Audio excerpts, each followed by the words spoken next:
Welcome, everybody. My name is Dave Harden. If you're here early, thank you. I will be your host this evening, and we're going to do hopefully a couple minutes of trivia before the workshop. If you could help me out, I need to do a quick audio check.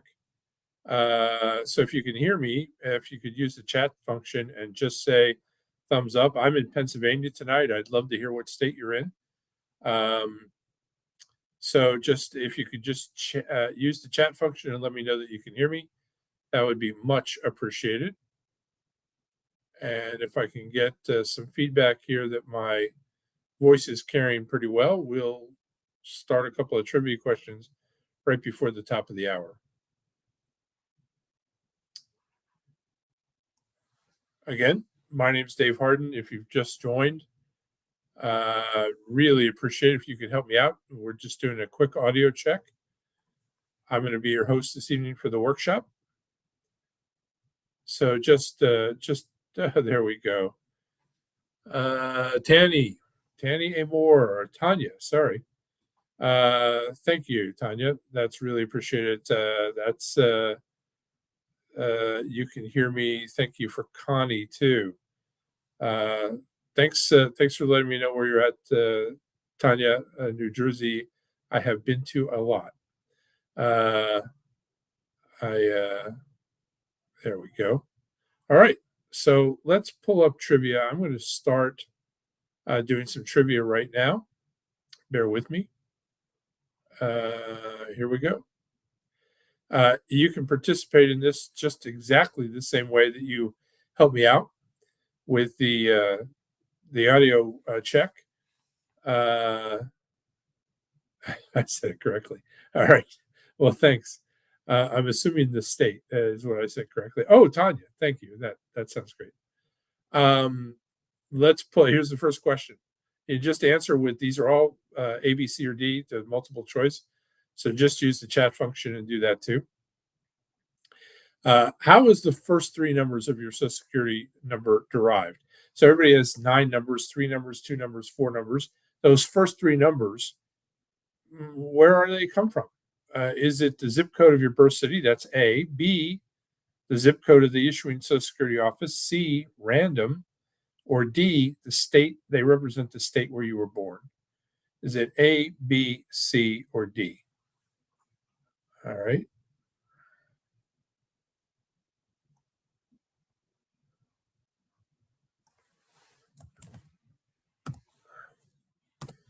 All right, just throw in your answers and we will reveal the question here.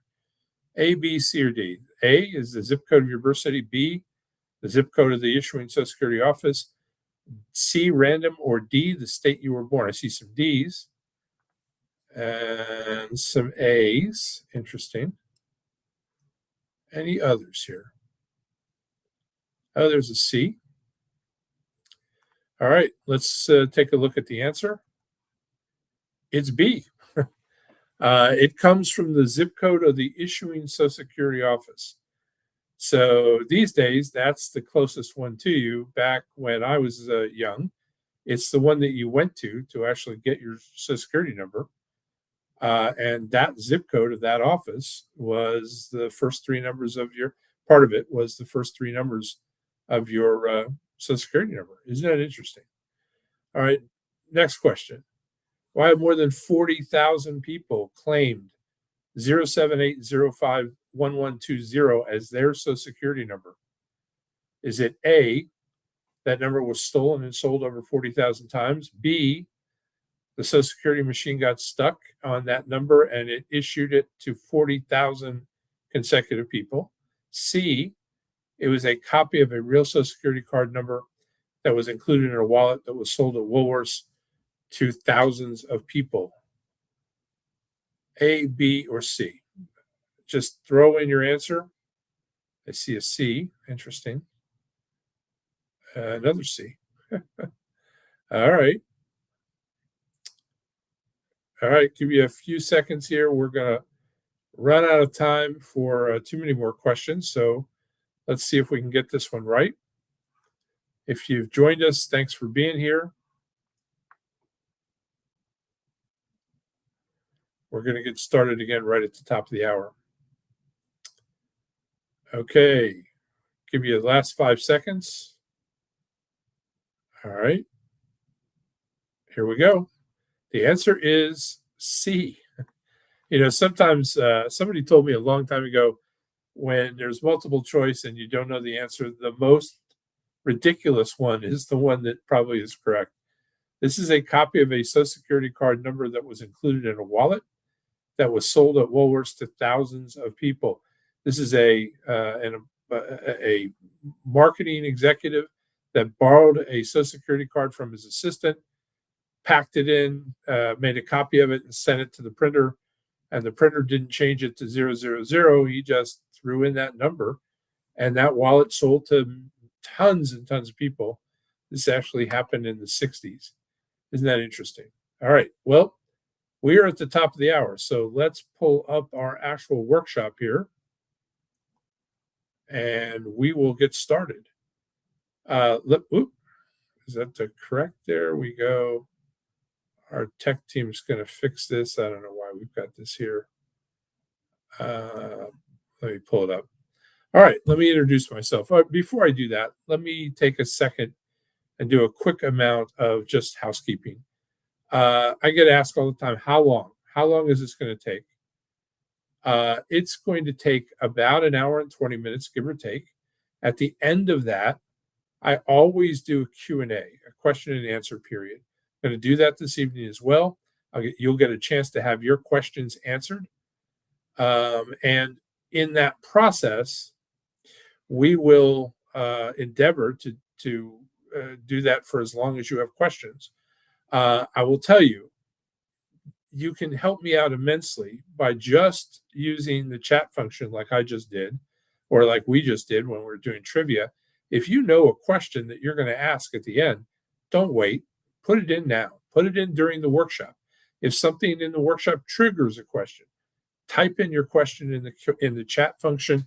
That way, when we're finished, we can immediately queue those up and start answering questions that you've asked throughout the workshop, so we don't have this long pause where people are thinking about what they want to ask and we're hesitant to type. So if you'll do that for me, it would be really appreciated. Any question that you have, there's no stupid questions. Sometimes I have stupid answers, but I'll apologize for that and ask for your help. Okay, that being said, let's get started. My name is Dave Harden. I am a registered financial consultant, RFC. That's a designation for retirement planning and investment management for retirees from the IARC, the International Association of Registered Financial Consultants. I also carry the NSSA. That's the only college-accredited designation for Social Security and taxes in the country. I'm always amazed. There's only about 2,000 recipients of that. Don't misunderstand me. It's not an easy thing to get, but it's every advisor who does planning for retirement or investment management for retirement, they should have. I don't think they should have some designation. They should have one that's college accredited. It's a complicated subject, and most just don't have it. In fact, most advisors beg off the question of when you should file your Social Security, and totally beg off the question of dealing with taxes and your Social Security or taxes at all in retirement.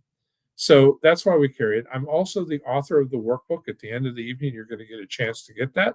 Not a chance. We're going to give it to you one way or the other. But we'll do that at the end of the evening. I appreciate that. We've had incredible success with it. More than 100,000 of these have been sent to people across the U.S. All right, let's get started. By the way, in addition to being an RFC and an investment planner, I carry a Series 65 from FINRA and the SEC. So it is a fiduciary license as an advisor. You have to have some designation from FINRA or either a 65 or a 66 to be able to present yourself as an advisor, a financial advisor at all. And then these are the only two that make you also a fiduciary advisor, which requires me to act, or anybody as a fiduciary, to act in your best interest as a client above any interest that I might have or might have in the future.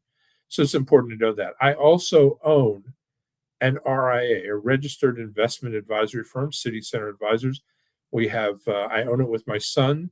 It has been incredibly successful. We have, I think, 1,203 client accounts as of this morning.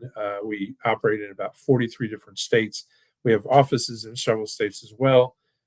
We have been blessed. Um, Blessed. I think that that comes from hard work and the kind of planning and management that we do for clients. But I'll let you be the judge of that. For our purposes tonight, I need you to know I'm required to disclose this, but I'm not disclosing it for any other reason than that. I have no intention of talking about investments this evening or pointing you in a direction of putting your money here or there. That's not what we're going to deal with. We're going to deal with Social Security and taxes and that alone. Okay, let's get started. Why are we here? Why is Social Security such a hot topic? Every day, almost 11,000 baby boomers in 2026 are turning 65 every day. More than 70,000 a week, more than 280,000 a month last year. 3.64 million of us turned 65. That's going to continue for the next 10 or 11 years. It will continue well beyond that, just not quite at that 10,000 a day level. There are plenty of people way beyond that that are turning 65 in the next 20 or 30 years. Maybe more importantly, 65% of middle income Americans, 65%, almost 2/3 of us, derive more than 50% of our retirement income from Social Security and alone. It's a huge part of what we do today. Didn't used to be, but it absolutely is now. And then since 1985, American corporations have eliminated more than 84,000 pensions. Now, I don't mean 84,000 people lost their pension. That would be bad, but this is catastrophic. 84,000 corporations stopped issuing pensions. Some of those individual corporations had more than 100,000 employees. One day, they all had pensions, and the next day, the corporation said, no, no, no, too expensive. We're not doing this anymore, and left you to fare on your own. When I started in the industry, I'm getting up there in the late 70s. We used to talk about retirement as a three-legged stool. Your pension, your savings, and your Social Security. Now, for the vast majority of us, it's a two-legged stool. And then maybe the the most concerning statistic I'm going to share tonight: 46.1% of us, almost half of us in America, currently pass away with less than enough to fund our own funeral. I don't mean the poorest of the poor, the people that are below poverty level, 11.5, 12% of us. I certainly am not talking about the Elon Musk of the world. I'm talking about middle income Americans. Almost half of us end up broke. Now, if that doesn't send a shiver down your spine, I don't know what will, but you've got to ask the question, how in the world does that happen? Because if you don't know the answer to that, how in the world do you keep it from happening to you? It's a really important thing. We're going to talk more about this as we go on throughout the evening. Now, some people wonder, do you insure your home, your car? Of course you do. What about your health? Well, if you qualify for Social Security, you also qualify for Medicare. Medicare is an insurance program for your health. It's a health insurance program, government sponsored, but a health insurance program nonetheless. And then what about your retirement? That's exactly what Social Security is. It's a government sponsored retirement program. Now, mind you, many people say, oh, it's an entitlement program. If you get sick and you become disabled after working 5 years and you get a disability check for the rest of your life from Social Security, you got an entitlement program. But if you pay into Social Security for 40 years and then expect the benefit that you were promised, that's no longer an entitlement. That's an earned benefit, not an entitlement. I think people love to call it an entitlement to make you feel like you're taking something you didn't pay for, which is crazy.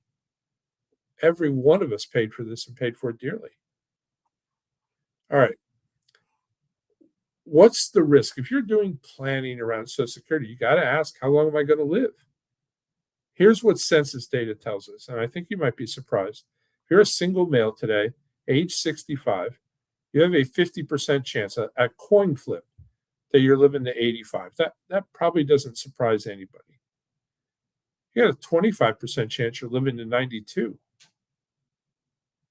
That might surprise some of us. If you're a single female, age 65, 50% chance you're living to 88, 25% chance you're living to 94. And then if you're a couple, two people who care about one another, the male has a 50% chance of living to 92, and the female, a coin flip that she's living to 97. Back when I first started in the industry, and we were doing retirement planning for people in the late 70s and 80s, we used to ask them how long they thought they might live. If you were sitting down in front of me today and we were doing retirement planning, it's one of the first questions I would ask. What do you think your lifespan is? I mean, it's a horrible conversation, but it has to be had. Well, back then, if somebody said 80, nobody was surprised. And if they said 85, they were okay, we'll push it out that far. These days, that's taking a risk. Now, you might ask, why are couples living longer? It's pretty simple. If you care about somebody and you hear a rattle in their chest or a cough that doesn't sound good or their gait starts to get wobbly, you send them to the doctor. In fact, you don't send them, you take them. You probably call and make the appointment for them. Those things make a huge difference. Maybe they have more to live for. I don't know what the answer is, but they live longer. And you have to take that into account when you're doing planning. This is Ethel Carterham. She's 100. She just turned 116. We have to fix this slide. But she's the oldest living person in the world. And surprisingly, that's not a terribly old age. Plenty of people in the last couple of decades have lived longer than that. Connie Tanaka, 119. There was a woman in Jamaica, probably 10 years ago, that died at 122. Now, you might say, yeah, but those people don't live in America. But you know what? If you'd have looked 15 years ago at the list of the oldest people, the list of the 100 oldest people in the world, there was nary a soul from America on it. But if you look now, it's chock full of us. We're living longer. I say our parents are living longer. Our grandparents are living longer. And you know this, or a lot of you know this, because they call baby boomers the sandwich generation. And they do that because we're taking care of our parents and our kids have moved back in all at the same time. Now, I hope that doesn't apply to anybody here, but I wouldn't be surprised at all if it does.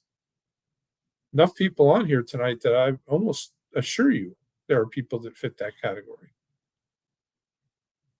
You've got to take this into account when you're making plans. And I don't mean that you need to plan to live to be 122, but you need to realize that planning to 85 probably is not reasonable anymore. And my grandfather came to live with me when my grandmother died and my parents divorced at the same year when I was 7. My grandfather came to live with us at the second part of that year, and he became a father figure to me. And he had these idioms. He had been born in Europe and immigrated to the United States, and he said, what was the famous one that he said? being old is hell, but being old and broke is the seventh level of hell. You have to plan for what might happen, not what you think is going to happen when you're doing this. It's just the way it is.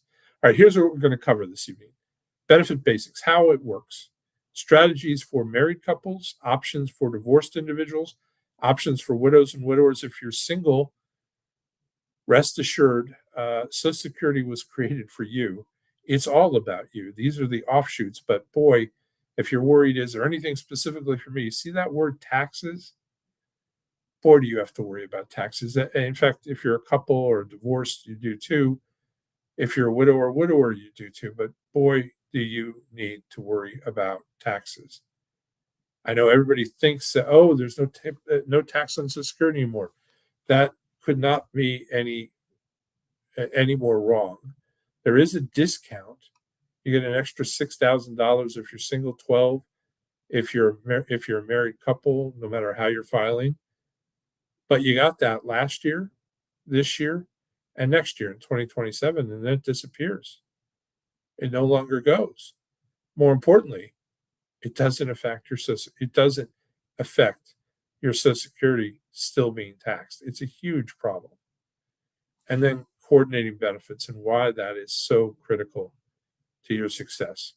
All right, how does it work? How does Social Security work? You worked at a Social Security covered job. You had to qualify for Social Security, where you paid in through FICA and your employer matched that pay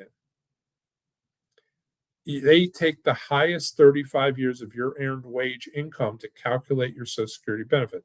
So, not the first 35 years you worked, not the last, not the middle, individual years, each one measured, prorated, and then added to the mix till you get 35 of them. Now, why are we talking about this? Because everything I do tonight is trying to show you what you have to pay attention to. So some of you do not have 35 years. It might be more than some of you. It's not an uncommon thing for people to be short of that. You don't need 35 years to get a benefit. You need 40 credits. That's 10 years of work history. A credit is 1 quarter, January, February, March, April, May, June, where you earned at least this year $1,890 of earnings. You can only earn 4 credits per year. If you have $20,000 income in the first quarter, that still only earns you 1 credit, not 4. It has to be spread out per quarter. But once you have those 40 credits, you've earned a retirement benefit. It has nothing to do with the 35 years. The 35 years determines how much that benefit is. Now, let's say you have 34 years, not 35. You can still retire. You've qualified with the 10 years of work history, 40 credits. So you've got a benefit. It's just not going to be as big. And why not? Because they're going to prorate those 34 years. They're going to add them all together, and then they're still going to divide by 35. Well, it's like adding a zero for a year. If you know much about math, if you're doing a division problem and you start adding zeros and then divide by the larger calculated number that includes the zeros, you're going to have a much smaller result. And that's what happens. And people don't realize it. Oh, I had a bunch of good years. That's great. But you also had a bunch of zeros. Those zeros bring down your average income dramatically, and it affects you. Why am I talking about this? Because if you're about to retire and you have some zeros, you don't have 35 years. You have 33 or 34 or 30.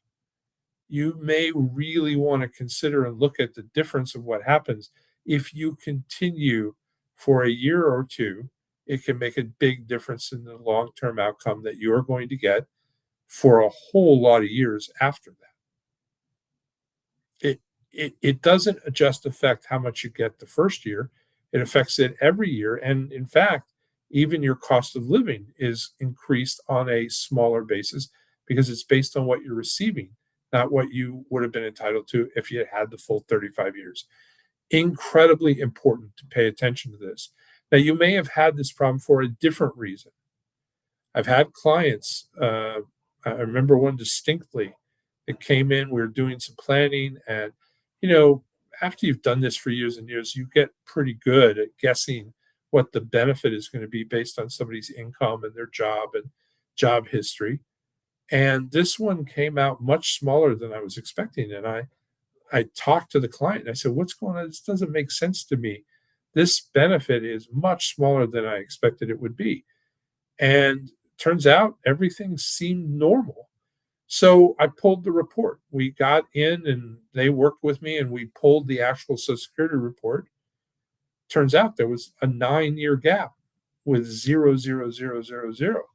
And when he saw that, he said, "That's not right. I worked, I had a job, I made really good money. That should not be zero."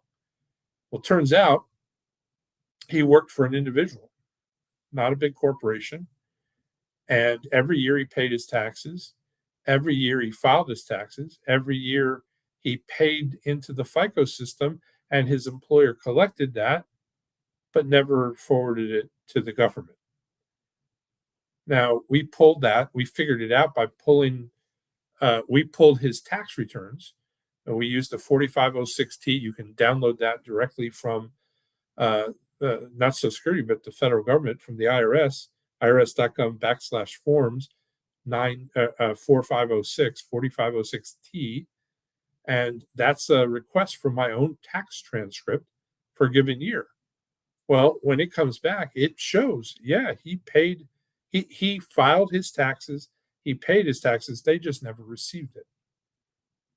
So we send that to the Social Security Administration and the IRS, and they immediately, I say immediately, 4 months later, they credit his account. And guess what? He gets this huge boost in his lifetime Social Security, his actual benefit. Great for him, not his fault. He doesn't have to go collect it. They do that. They go after the employer. And I'm sure I don't need to tell you they go after them pretty hard, but it's not his fault or her fault. They get that fixed. Now, there used to be some exclusions and reductions that applied if you had some interesting jobs. Maybe you worked for the government, or you had a military pension, or a railroad pension, or a state or county or city government pension, all of which, or maybe a teacher's pension, or the school district or the state or local government opted out of Social Security in favor of their own pension program. They had the right to do that. So did the government for a long time. Well, if they did that, you don't get Social Security because you didn't pay into it, and neither did your employer. But let's say you worked for that organization, the federal government, for, I don't know, 30 years, and you retired because you had a good pension and you were just done. 30 years was enough. But a year or two goes by, or maybe not even a year or two, and you took a job in the private sector where you started paying into Social Security. And lo and behold, 10 years goes by. All of a sudden, you realize, I don't just have a pension from the government, I have a Social Security benefit because I got my 10 years in. And now you have both, right? Well, the government came up with this plan a couple decades ago where they would apply what they call the WP, the windfall elimination provision. It's the worst name of anything that's ever been done, because they're saying it's a windfall that you had a government pension and a Social Security account. Mind you, you paid for both of them. You worked hard. You didn't get a discount because you had a pension. You paid for the Social Security benefit as well. But they say because you didn't contribute for 31 years, they're going to take part of that Social Security benefit away. They're going to cut it, oftentimes in half. Well, what can you do? You can't fight town hall, right? You can't fight the government. Now, worse, maybe you worked for the government and you had a really nice pension, and you didn't work 30 years, you worked 40, and it's a really nice pension. And your spouse, like my spouse, I've been married 49 years. My wife was a teacher. She was a teacher before I married her. She was a teacher after I married her. And then we started having kids, and my wife had totally planned to go back to work, but decided at the last minute, I mean, 2 weeks before she was supposed to go back, she just she could not in her mind leave our eldest daughter. It just wasn't conceivable to her.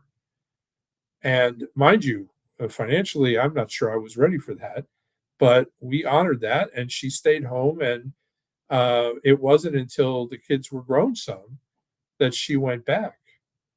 And as a result, she didn't have a lot of years. And when she retired, she didn't have a big Social Security check. But let's say I had that pension for 40 years and she has that Social Security, and I might have thought to myself, well, we've done pretty well because if something happens to me, she'll still have her Social Security and she'll get my pension. Well, she won't have to feed me. She'll probably be better off than we are now, except the GPO, the government pension offset. The GPO, we like to refer to it as the grumpy partner offset.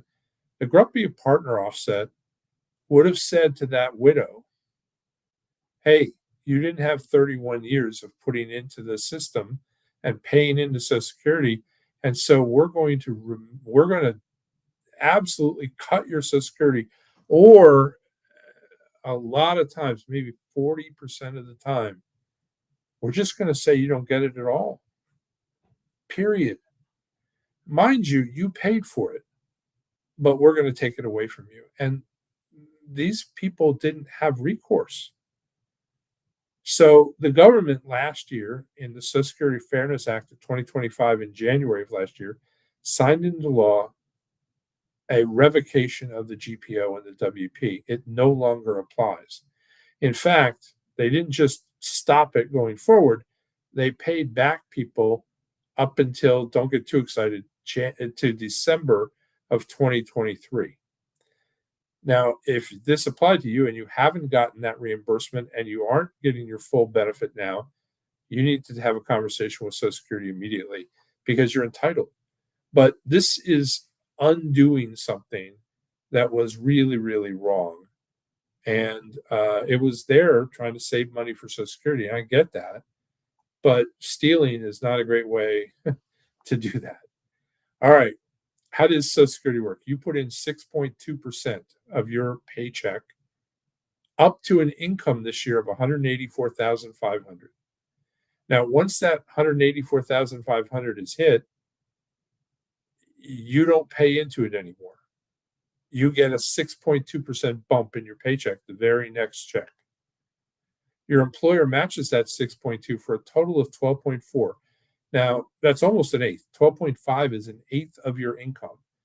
That means almost an eighth of your income every check of your life has been paid into Social Security. It's a huge amount of money. Business Insider Magazine did an article about 4.5, 5 years ago. Might be 5.5 years ago now. They calculated an average couple making $50,000 a year each between Social Security and Medicare paid in over their lifetime $742,000. Now, I see some hands going up. Can I just have that back? I get it, but that's not the way it works. But it's well paid for. I mean, you've put a lot of money in. Now, today's contributions cover today's benefits. It is basically a pay-as-you-go system. It's been that way since 1935 when Social Security was signed into law. It was signed into law so that people who were 65 and over would start getting benefits immediately, even if they've never paid in. But they would be paid for by the people who were paying into the system now. So that's how it worked then. That's how it works now. The money that we pay into the system in March gets paid out in April to the people who are receiving benefits. Just the way it works. That's worked incredibly well, by the way, for its entire history. And the reason it's worked incredibly well, it's no surprise. The full retirement age in 1935 for Social Security was 65. The average lifespan of an American was 63. So there weren't that many people collecting for that generation or the next. And our parents paid for our grandparents. We paid for our parents. Each of those generations not just were making more money and doing better, but they were significantly larger than the previous generation. At some point in the Reagan administration, there were as many as 40 people paying in for every single person receiving a benefit until now. Anybody know how many millennials there are? 77 million baby boomers. There's more, 81 million millennials, but that's not near double. That means there's little more than one person paying in for every person receiving. Now, good news is we overpaid tremendously. That's why there is a Social Security trust fund. For what's in there that Congress hasn't touched, it's still there, right? And this all brings up the question of solvency. Is Social Security going to be okay? So, look, I think you're going to be interested. Look, the solvency problem in Social Security. Everybody blames baby boomers, but the truth is, this is not a baby boomer problem. We didn't cause this. It's not your fault. But I'm going to give you a very different take on this than you've probably ever heard. It's not a popular take, but I believe it's the truth. And I'm going to back it up with some interesting facts. 1983 was a very interesting year for baby boomers and Social Security. It's the year that you got the letter. I don't know if you remember the letter, but in August of 1983, you got the letter. And the letter came from Social Security. My wife and I got ours literally on the same day. And it said something like this: since its inception, full retirement age, FRA, for Social Security has always been 65. But if you're born after 1943, between 1943 and 54, it's 66 now.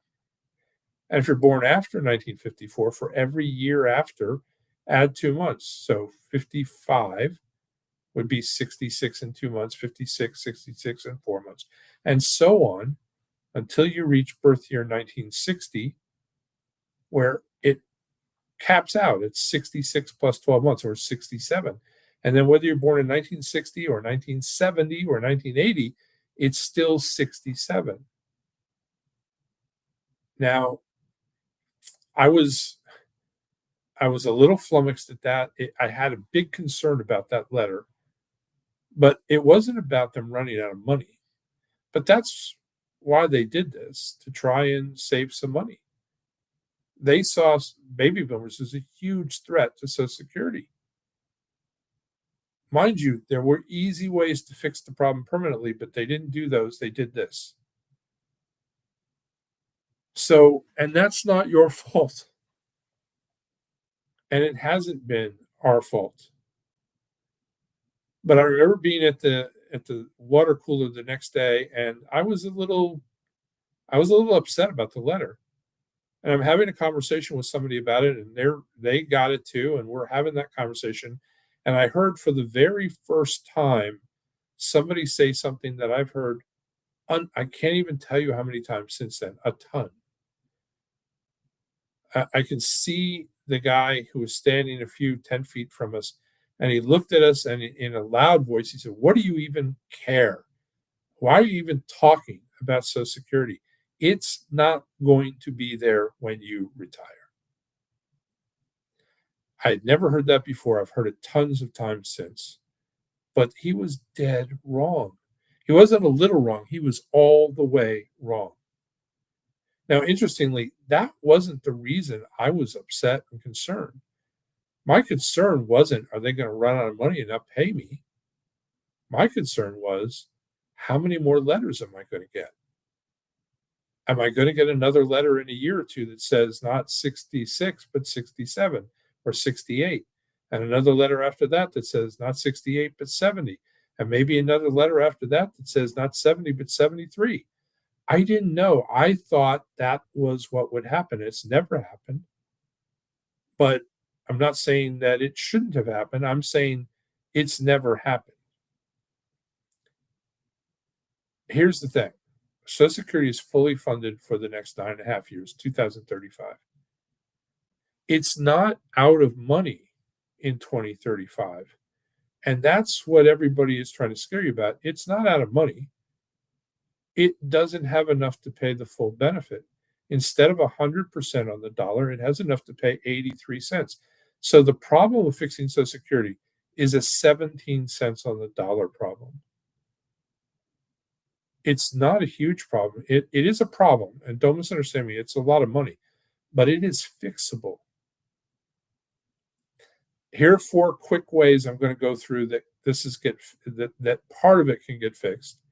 And then I'll lay in and tell you what really is going to happen. The four basic proposals are this: one, raise the minimum retirement age, 62. We lowered that age. It had been 65 forever. We lowered it to 62 in the 60s and early 70s. It could easily be raised back up to 65. That would help some, not all, but some.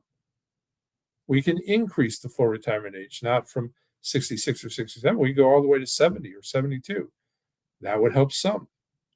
Here's the one that would fix the problem completely. That would have fixed the problem 10 years ago, 20 years ago, 30 years ago, 40 years ago. They could have simply raised the payroll tax. OMB did a study 6 or 7 years ago that said if it raised it up by 1 point, half a point to you, half a point to your employer, yes, that's a tax increase, half a point to you, half a point to your employer, it would have fixed it for the next 70 years. Now, they didn't do it, and they haven't done it. And the longer you wait, the more it will take. Inevitably, this is what's going to happen. And the reason it's going to happen is option 4 is not an option. It's the one that gets thrown in your face all the time. Oh, they're going to cut benefits. I'm telling you, anybody that tells you that is scaring you, and they're doing it for a reason. And you better ask yourself why. How does this benefit that person? Because it's never going to happen. Here's the reason I know that. Well, there's a lot of reasons I know that. But I was at a conference not quite a year ago, April of 2025, in Coronado Bay, California. It was 200 advisors, elite advisors that were invited to this. It was exclusive. I was surprised and dumbfounded a little that I got invited, but I appreciate that they did. As some of the best speakers, people that I know in the industry that I've known for decades that I look up to were there. I was really impressed with what was going on. And it was by far the best conference I've ever been to. But they did breakout sessions. And one of those sessions, surprise, surprise, was on Social Security. It's a hot topic. Advisors care about it. Really good advisors care about it. So I went to it. I'm in about the fourth row in the center, and there are 4 chairs set up, and the moderator comes in and introduces the four panelists. And I recognized the first one. He didn't even have to introduce him. It was a former director of the Social Security Administration. That's a big job. I've heard him speak before. He's excellent, and he did a great job here too. I didn't know the next 2 people, but the fourth panelist was another former director of the Social Security Administration, one Republican, one Democrat. So totally different perspectives. They did a great presentation. I really enjoyed what they had to say. There was insightful, good stuff. And at the end, they opened it up for questions, just like I'm going to do at the end of the evening here. And nobody had to guess what the first question was going to be. It was, I mean, you could have, there isn't a person in the room who didn't know that the first question was going to be about solvency. What's going to happen? How are they going to deal with this? Because it's the question of our time. And here's what they said. I don't know, but it's going to get fixed. How do you know? We just know it's going to get fixed. And then 2 things happen. One is one of the former directors said this. Look, 4 years ago, this was last year, so 4 years ago, 5 years now, our government, out of thin air, produced $4.5 trillion for COVID relief out of thin air. They didn't have the money. Not even sure that they needed that money. They certainly didn't need all of it. Some of those I hear stories about PPP loans that were paid to people that had fake businesses, and also it just frosts me when I hear that. But it was done. $4.5 trillion. How in the world can our government pay for something that they didn't even 3 months earlier, 2 months earlier, a month earlier, didn't even know was going to be necessary, and out of the thin blue ether comes up with $4.5 trillion for it, and let Social Security not be able to pay people? Not going to happen. So then the other former director said this. He said, "Let me tell you the mindset the working practice of Social Security Administration that has been their attitude towards paying people for the last 50 years. We never pay somebody less than they got the previous year, ever. So if your Medicare premium went up $100, but your cost of living adjustment for Social Security went 50 higher, that means that your pay from Social Security would go down by $50. You know what Social Security does? They eat the 50 so that you never get less this year than you got last year. It's just the way it works. They have such a concern that people like you and I, when we're on Social Security, never get less than they were getting before, because this is what we live on. It's what we paid for. But I'll tell you the real reason that you don't have to worry.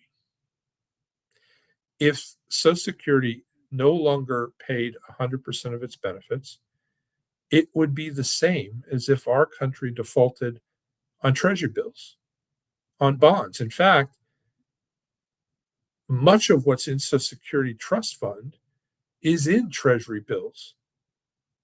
It would be a default on the full faith and credit of the United States government, and it would collapse our government. We would lose status in the world. Everything about who we are as a nation would end. And they will never do that. Never do that. You see, you didn't pay into a system that said, oh, when you're older, oh, if we can pay you, we'll pay you. And if we can't, we can't. That's not how this works. It never has, and it never will. They're going to pay you every nickel that you have earned. Here's one of the reasons I get so upset at this, and I spent a little more time on it than I usually do. Last several years, 40% of Americans, 40%, 2 out of 5, have chosen to take Social Security at the earliest possible junction at 62, at their birthday at 62. And when we did a study and asked why are you doing this? The most common answer was, what if Social Security goes bust and I put all this money in and I don't get anything out? I'm going to get whatever I can get as soon as I can get it. They're making a financial decision out of fear. I will tell you an idiom that my grandfather told me when I was probably 13 years old. Don't ever make a decision on finances out of fear. You will always choose the wrong thing. Fear is a terrible motivator for right decisions. All right. Thanks for bearing with me. How does Social Security work? You get your full retirement age benefit, your FRA, at 66 or 67, depending on when you were born. If you take it as early as 62, you don't get the full amount, you get less. Not 100% of your FRA, 75%. If you delay taking your benefit, you get these what's called DRCs, delayed retirement credits. They're not compounding, but they do stack. So 8% plus 8% plus 8% plus 8% equals 32%. You get 132% of your benefit at 70. The difference between taking your benefit at 62 or taking and waiting till 70 is you get 177% more benefit. 177% more. It's like getting a full retirement age benefit of 100% and getting a 62 benefit on top of that and throw in 2% just for the heck of it. This is something that you can't ignore. 3 distinct Social Security benefits. Your benefit based entirely on your work history. A spousal benefit based entirely on the not on the spouse taking the spousal benefit, but on the other spouse, the working spouse, who contributed and built their case for their account for Social Security. And then widower, or survivor benefits. So a survivor can get or a widow or widower can get a benefit. They could have never worked a day in their lives.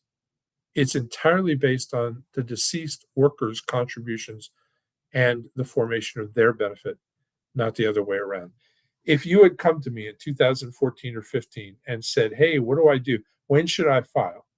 And I just spent quite a bit of time talking about maybe waiting until 70 because it's so much more money. But if you'd have come to me in 14 or 15, I'd have said, hey, file at 62. But then immediately suspend your benefit. So you go to the Social Security, you take all the paperwork to fill it out. But then as soon as they say, okay, next month you're going to get your first check, it'll be on the third Wednesday of the month, you go, no. I'd like to suspend my benefit. So what did I do all that for? You did it so that your spouse could go in the next day and file what was called a restricted application for only a spousal benefit. So they're not filing for their own benefit, they're filing for your spousal benefit. And in fact, your benefit is unaffected. It's growing all the way to full retirement age. If you delay, it's growing with all those wonderful DRCs, delayed retirement credits, all the way to 70, and you're getting this huge benefit. Your spouse's benefit is unaffected. It's growing all the way to full retirement age, and then it's getting those DRCs all the way to 70 as well. But while that's happening, for the 8 years between 62 and 70, they're collecting half of your benefit. This was a wonderful thing. It helped people immensely. It pretty much doesn't exist anymore. This bipartisan budget act took it away. I'm going to go pretty quick here because this only applies to the third group. The first group was all born prior to May 1st, 1950. Guess what?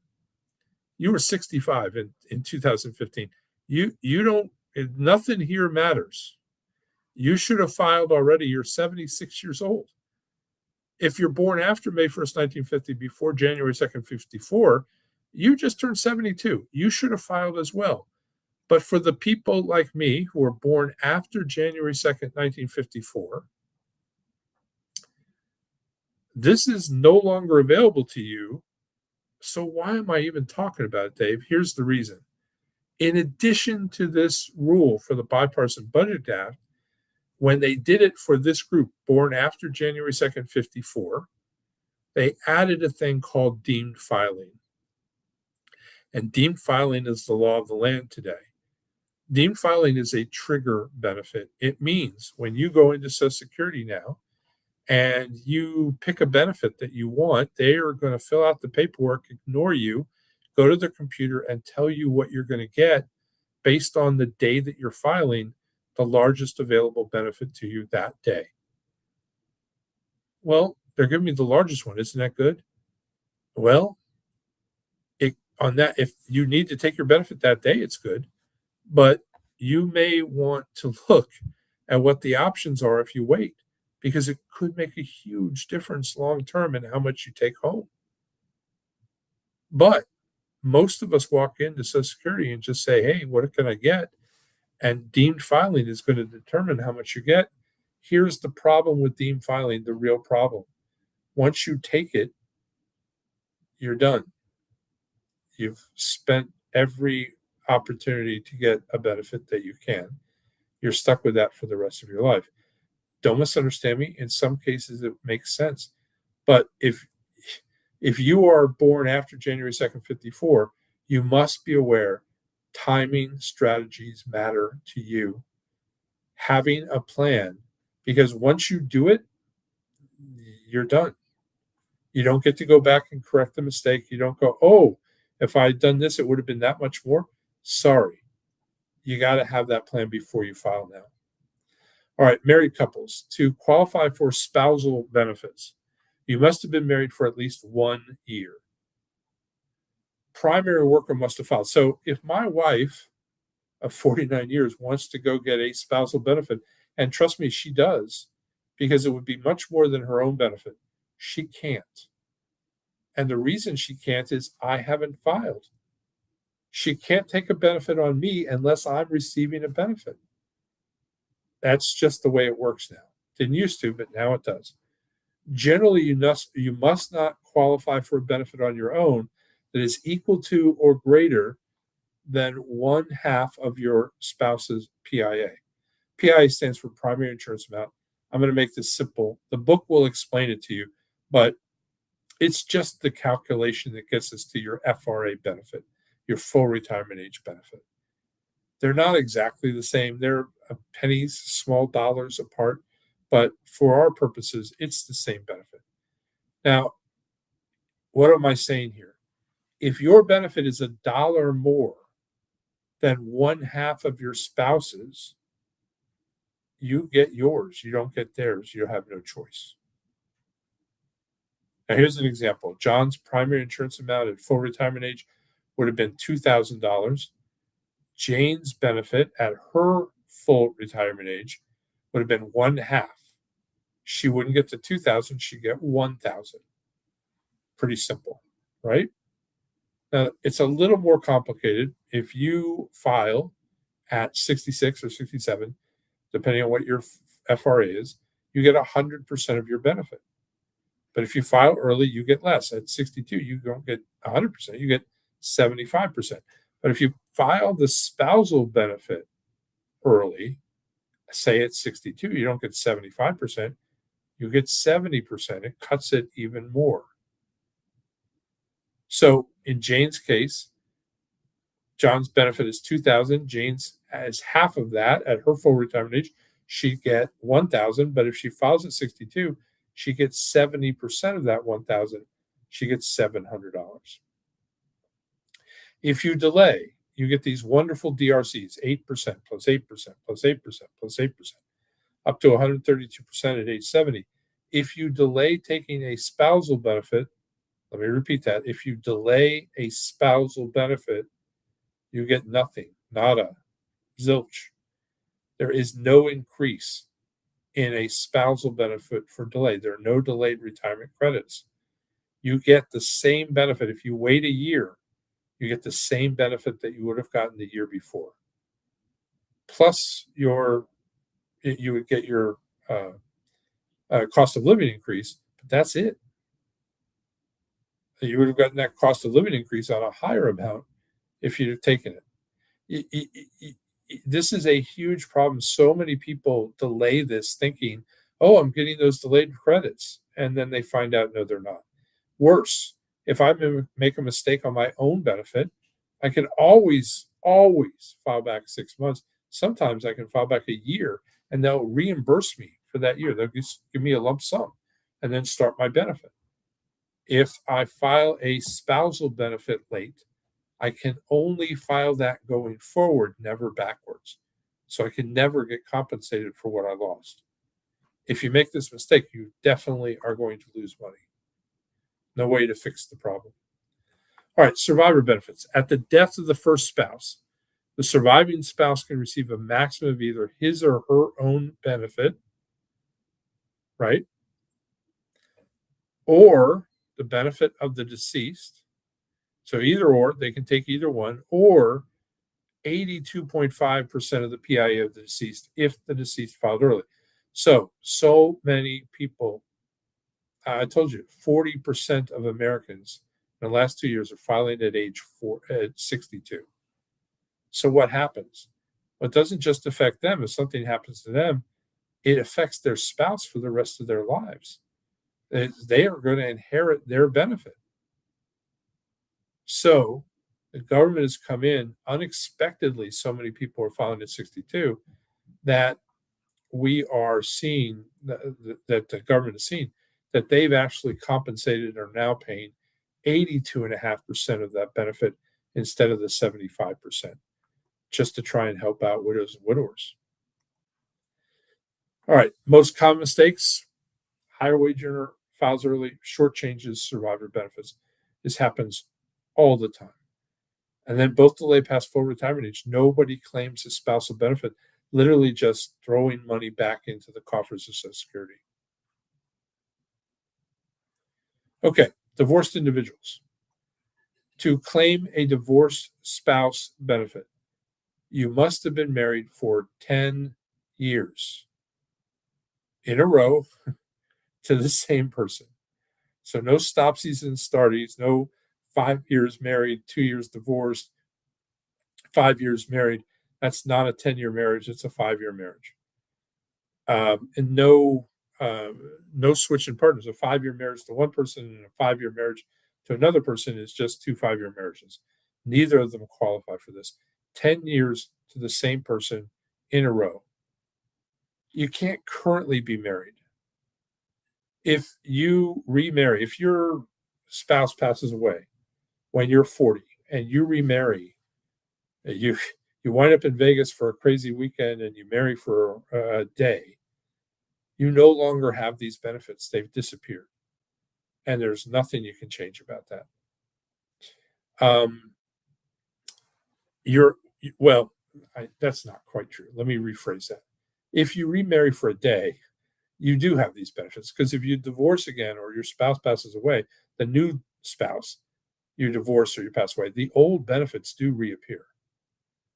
But while you're married, you don't have these. And then the same benefit amounts and reductions apply for early claiming as they do for regular spousal benefits. There is zero difference. Well, there's one difference between a spousal benefit and a divorced spouse benefit. It's pretty big, and it favors the divorced spouse pretty substantially. So I've been married 49 years. My wife, I told you before, she'd love to get the spousal benefit, but she can't because I haven't filed. And she can't until I file. But if we had been divorced for 2 years, that no longer applies. She can go and get the benefit whether I filed or not. That's the only difference between spousal benefits and divorced spouse benefits. And it's pretty big. Bipartisan Budget Act of 2015, I'm going to go through this like lightning because that same rules apply if you, and it doesn't matter if you're married before May 1st, 1950, who cares? If you're born before May 1st, 1950, you're already older than you should be to file. Same thing if you're born between 1950 and 54. But if you're born after January 2nd, 54, you're one of us. That restricted application is no longer available. So same, no big deal, right? But if you're older than your ex and you're not currently married, you can claim your own benefit as early as 62 and then switch to a larger divorce spouse benefit when your ex-spouse reaches full retirement age. So you take in your own benefit at 62, and then as your spouse turns full retirement age, you simply start taking the benefit here is this can be done more than once if you have multiple qualifying ex-spouses. So multiple qualifying 10-year marriages. The Social Security is so generous here. They'll let you take them in whatever order you choose, meaning you can stack them. You can't get them at the same time, but you can get the lowest income one first and then switch as the other one matures and becomes the higher one, switch to the higher income as time goes on. It's pretty generous on their part to allow you to do that. All right, common questions we get from divorced individuals. Do divorce benefits affect a current spouse or their dependents? The answer is no. Somebody could have two ex-spouses, a current spouse, even dependent children who are all receiving benefits at the same time. It doesn't affect anybody. Is my ex notified? This is probably the most common question. No. First off, it doesn't affect their benefit or their spouses or children's benefit. So why would they need to know? But it does drag the question. So many people ask this because how do I get the information to know if I can qualify? Here's the only exception. Just like your doctor cannot give out your information without, because of HIPAA, without your written permission. Now, Social Security doesn't need your written permission, but they will only give you enough information about a spouse to see if you qualify for a benefit that you have earned. That's it. No more than that. Okay. Widows and widowers. To qualify for a widow benefit, you must be 60 years old. You must have remained unmarried. This is the earliest that you can get a benefit, by the way, for retirement purposes. You must have remained unmarried. If you married for a day after your spouse died before your 60th birthday, you no longer qualify. But if you marry the day after your 60th birthday, guess what? You can be married and still receive these benefits. And you must have been married for at least 9 months prior to the death of your spouse. No, there used to be those cartoons about the deathbed romances, the 90-year-old war hero that was marrying the 20-year-old widow that was about to be widowed. It can't happen. It's 9 months before the death of the spouse. The only exceptions are law enforcement officer of the United States, killed in line of duty, full-time fireman, killed in line of duty, armed serviceman, a serviceman of the armed forces of the United States, killed in line of duty. That's it. Those are the only exceptions. All right, I'm going to do a quick case study on this. It's a widow client, but I want you to see this because having a plan about filing makes a difference. Don, never elected and died at 64. Benefit at his full retirement age would have been $2,150. Jane's 5 years younger at age 59 when John dies. She remains unmarried until her 60th birthday, so she qualifies. Jane estimated benefit on her own at 62. That's the earliest she could get her own benefit, would be $1,197. All right, let's take a look. I called the first one file without thinking. It's what most of us do. And that's not a derogatory term. It's not your fault. Most of us haven't been told that going to Social Security and asking the question about, hey, how much can I get, isn't necessarily in your best interest. Having a plan is. All right, so you go in at 60 and she says, hey, how much can I get? And they answer the only benefit she is entitled to at that date is her own benefit. It's $1,537 a month, not $2,150, because she's taking it at 60, not at full retirement age. So she says, I'll take it. We're going to do simple math here. No cost of living adjustments, just simple math. So she's going to take it for 25 years until 85. We assume that's her lifespan. That's 300 months. 300 months of 1,537 is $461,100. Strategy one, don't take that. Maybe you're working, making $40,000, $50,000 a year. Take that. And then when you're 62, file and collect that $1,197 a month. That's your own benefit. And then guess what? That other benefit, the widow benefit, it matures at your full retirement age. Take it then. Switch. You don't get both benefits, but you can switch to the $2,150 when it caps out. If you do that, look at the difference here. Almost $80,000 more income over your lifetime. Not counting whatever you made for the 2 years. Most people think strategy 2 is the best option. Don't take the only benefit you can at age 60, which is that $1,537 a month, the survivor benefit. But your own benefit is only $1,197 at 62. You don't even get it for 2 more years, but it is going to grow like you haven't taken it because you haven't, even though you can't take it and take the other benefit at the same time. But it's still there. It's still yours.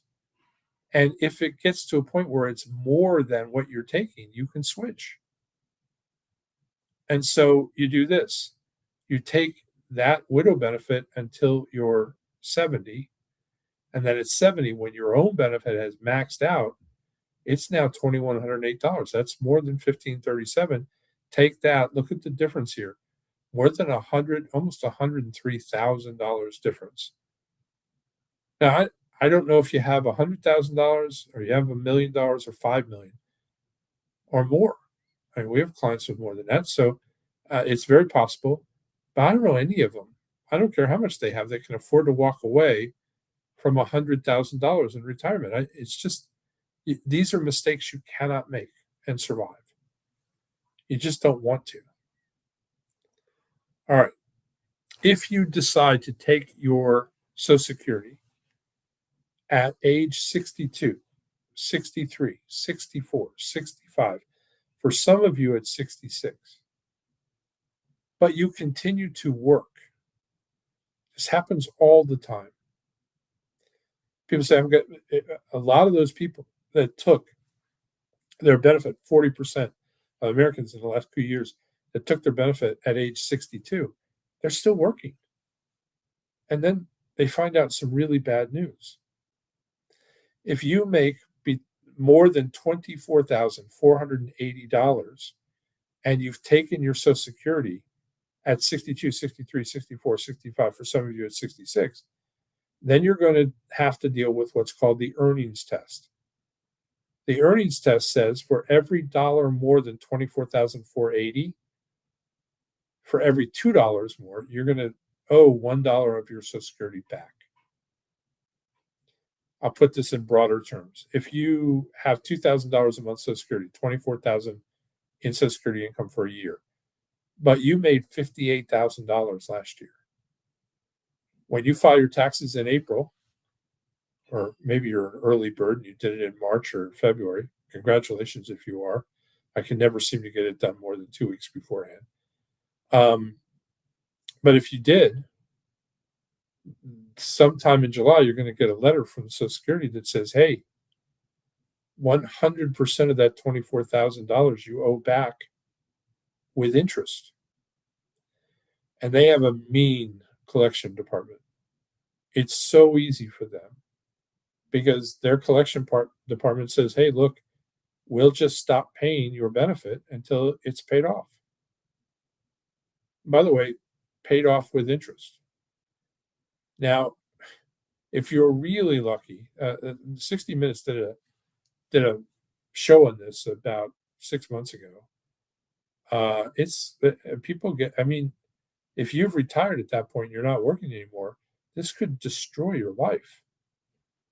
They were able to find people like that. It's scary. Worse, the best case scenario is they only pay you half of your benefit. That's the best case scenario until it's paid off. Now, in the year that you turn FRA, full retirement age, you still have a limit. If you decide, many people decide, hey, I'm turning 65 in June, or I'm turning 67 in June, so I'm going to take my benefit in January. No problem, except if you make more than 65,160 before your birthday, for every $3 over it, you're going to pay back $1 of the benefit. This is not a great way.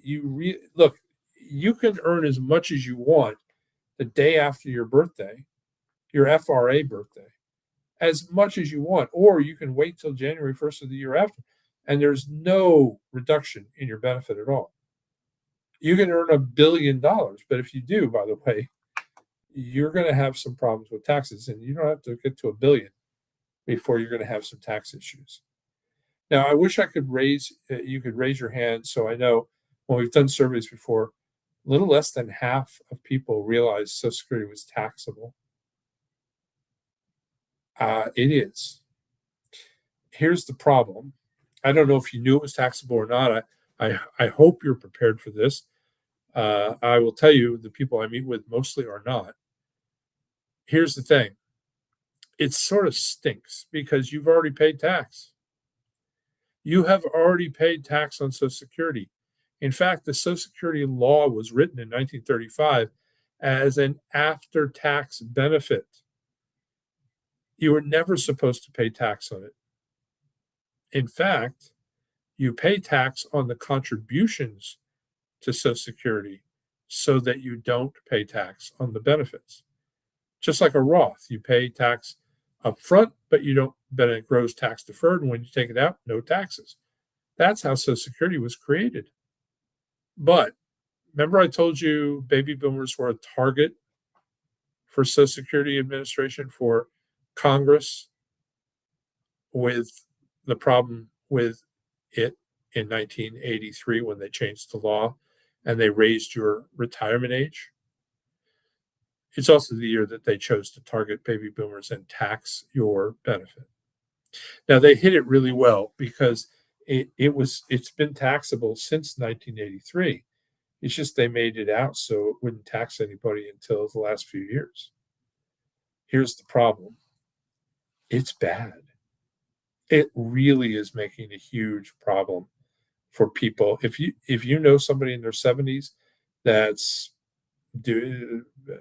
involved in what's called RMDs, required minimum distributions, of client accounts of 401ks and IRAs and things like that, they'll cry when they start talking about this. It's that bad.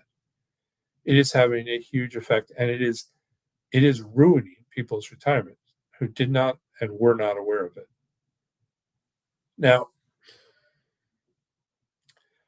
let me show you how this works. By the way, if you're wondering how complicated it is, this is publication 915, irs.gov/forms 915. I encourage you to print it out. It's 33 pages long with a worksheet that will tell you how to file taxes for your Social Security.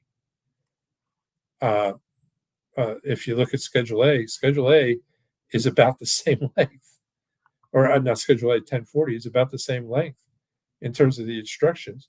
This is complex. I'm going to try and work you through it. The sheet that you see in front of you was created by Congress in 1983. It's called provisional income. If you haven't written anything else down tonight, I'd start there. Provisional income. If you are single and you earn $25,000 of provisional income, 50% of your Social Security is fully taxable at the highest marginal tax rate that you pay.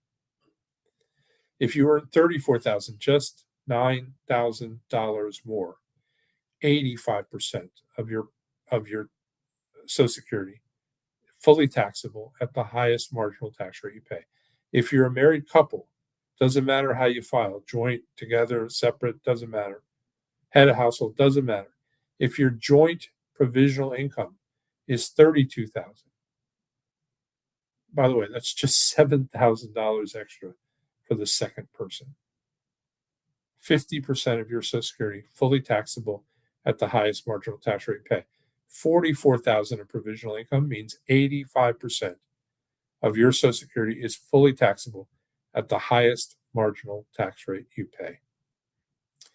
There's this wonderful line, 2,752 pages in Social Security law, 83 of them devoted to taxes. There's this one line, sometimes late at night when I can't sleep, I read it just because it'll make me smile.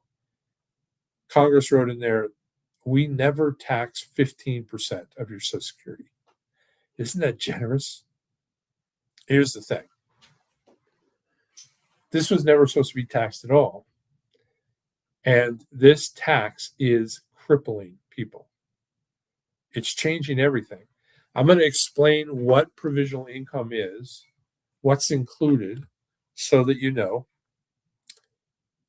Let me just start. All your W-2, all gross income is included. Not a penny of it is accepted. In other words, there's no standard deductions don't apply here. It's every dime of your income. All pensions, doesn't matter what kind of pension, whether it could be a disability pension, it could be a federal pension, a corporate pension, it doesn't matter. It could be an annuity. It doesn't matter 100% of it counts. All wages, all interest income, all tax exempt interest income. Now, that's an odd one. So, like you buy a bunch of muni bonds so you don't pay tax on it in retirement is a very common strategy to try and lower your tax bill in retirement, except all that interest income, you don't pay tax on it, but it counts as provisional income to get you to pay tax on your Social Security. Some of you are very savvy with real estate. You've invested and you know that there are super wonderful tax benefits, depreciation, Schedule E planning. There's all sorts, except 100% of your rental income, 100% without depreciation or deduction, count as provisional income. Maybe you have a small business, an LLC, a partnership, an S corporation, and you get a benefit, an income from that. 100% counts.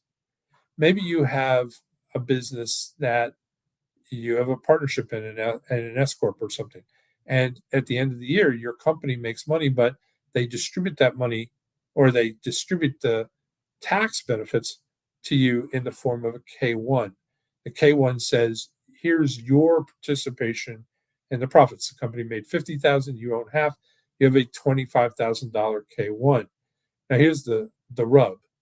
You may have never seen that 25,000. You may have left it in the company. It may have been money that you didn't even have to pay tax on, because oftentimes K1 isn't taxable, but it counts anyway. Why wouldn't you have paid it? So the money stayed in because you hired an employee and you needed it, or you did a capital expenditure or an expansion. The money stayed in the company, but you got the K1. And then it forces you to pay tax on your Social Security. Maybe you're like my daughter and son-in-law, who overpay their taxes purposely so they get a big tax refund in April. They do this every year. It bugs me because it's like this is no interest loan to the government, and then they get it back. And I've seen them buy cars. I've seen them do home improvements. I've seen them take big vacations with the family. I don't fault them for that. But when they get that, it counts 100% in the year they receive it as provisional income. Here are the big ones. Do you have an IRA, a 401k, a 403b, a 401a, a 457, a SEP, a SERP, a SLRP, any tax deferred account that you paid into and paid no tax on? It grew tax deferred, and then when you take it out, you owe the tax, like an IRA or a 401k or anything like that. 100% of that distribution counts as provisional income. Now, some of you are going, wait a minute, Dave, I'm scratching my head here. My advisor told me pour money into those accounts because it was smart tax-wise. I understand. I've heard people hear that advice all my career. But some people are not very tax savvy. Here's the problem with that. They said something like, oh, you'll be growing tax deferred, and then when you take that money out in retirement, you'll have a lower tax bracket. Except look at the tax bracket and tell me, because almost certainly, maybe you're in a 22% instead of a 24%, but most of us are in a 22 or a 24 in retirement. That's the problem. It's not the first dollar of tax at 10%. It's the last dollar at 22 or 24 that you have to worry about. And you don't have to make very much money to count to get there.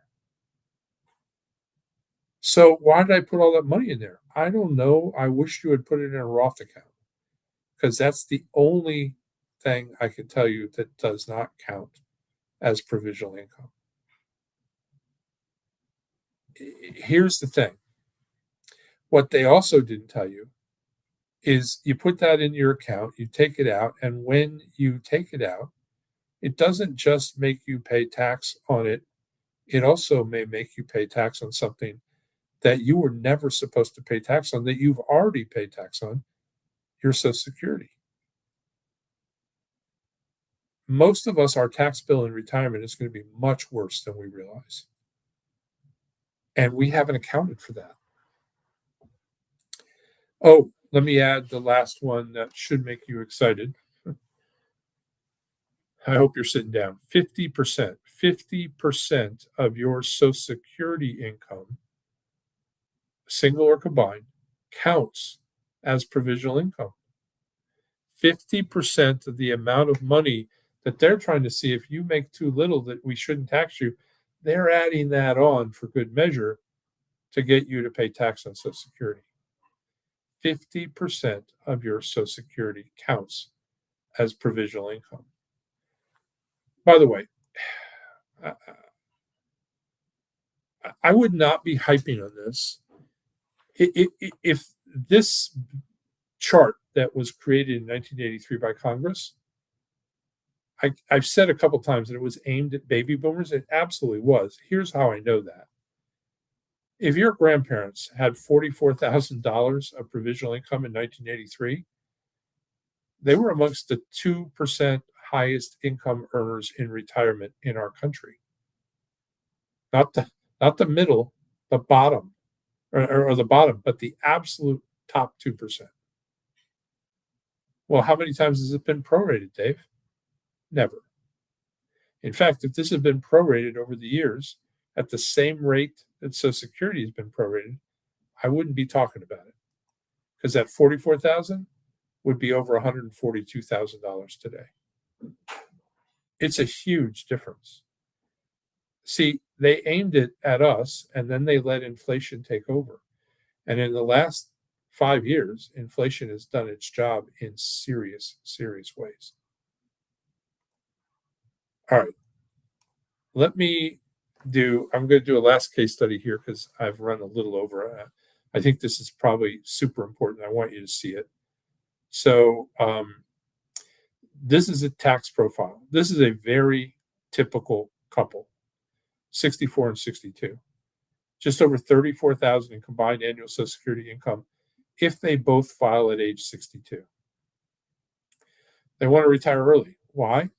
They've saved just about $752,000, $752,000 in 401ks and IRAs. We're going to assign them. By the way, some of you are going, wait a minute, that's all? Yeah, they've only got $750,000, and I hope that you have lots more than that. But this couple with only $752,000 saved has a massive tax problem. And some of you are going, $752,000, that's a lot of money. Yeah, I get it. This couple that has all that 752, $750,000 also has a terrible running out of money problem. We're going to give them a 6% return on their investments, 3% inflation. They need $70,000 per year of inflation-adjusted after-tax income. And we assume they're living to 86 and 89, respectively. Here's what this is going to look like. If they file at 62, they are walking away from $186,496 of Social Security benefits from when they should file. And when they should file is not 70. Everybody thinks 70. It's not. But the optimum is, for one of them it is, but for the other it isn't. But it's $186,496 that they've paid for. They paid into Social Security to earn that. They've earned it, but they're saying, oh, no, I don't need that. I'm just going to file at 62. And look, I get it. Here's what a cash flow looks like. Now, this is very typical. If you see this, the blue bars are Social Security. Those orange bars are their savings. It's their IRAs, their 401ks. It's all the money they've saved for retirement. The black line, the graded line, that's the income needs, $70,000 adjusted after-tax income adjusted for inflation. At the end of the orange lines, that white space is nothing. 2/3 of the way through retirement, this couple has run out of money. They're dead broke. They're living on Social Security. and Social Security alone. Don't misunderstand me. Well, I don't know if you remember, but very early on, we talked about that 46.1% of Americans that end up without enough money to fund their own funeral. This couple started with $750,000, hundreds and hundreds and hundreds of thousands of dollars. And that's exactly where they are. Now, I'm going to show you a corrected cash flow. All we've done is change the way they file Social Security. Don't misunderstand me. There's always things we could do to help them and get a better deal. But I'm not talking about that. I'm talking about the only thing we're going to show you is redoing this couple filing their Social Security different. They're still going to retire at 62. Everything else is the same. They're just changing the way they get Social Security. Here's the difference. You tell me, which cash flow would you like to represent your retirement? That one or that one? Here's the difference. 14 more years of longevity in their client. A third more of their remaining part of their life, they have money, they have income, they're meeting their needs. I cannot tell you the difference between this couple and this couple in a standpoint of lifestyle and what it looks like. Because look, if you run out of, look, I'm almost 70, but if I ran out of money, if something happened and I was dead broke tomorrow, I would have some time I could figure something out to try and catch up a little. But how do you do that when you're in your 80s or your late 70s? It becomes nearly impossible. And the only adjustment you can make is a lifestyle adjustment, and a really ugly one. I want you to see where we change stuff. Look at here. They're taking their Social Security early, but that's not enough to get that 70,000. They've got to start pulling money out of the 401k. The 401k money, the IRA money, they've never paid tax on. When they pull that out, I don't care when they pull it out, they're going to pay tax on it.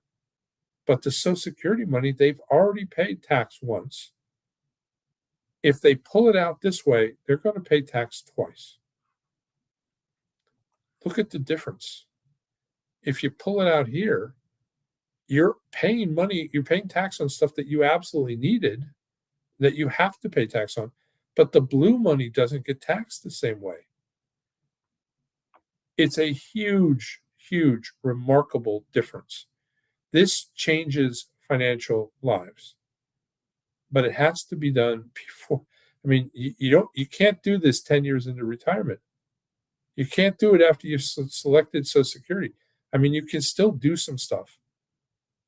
And in fact, if you've taken Social Security, I don't want to dissuade you from doing something that can help you. You can still do things like Roth conversions and have a plan that saves you a ton of money in taxes over your lifetime. By the way, $186,000 more, less in federal tax, 14 more years portfolio. It just changes their lives.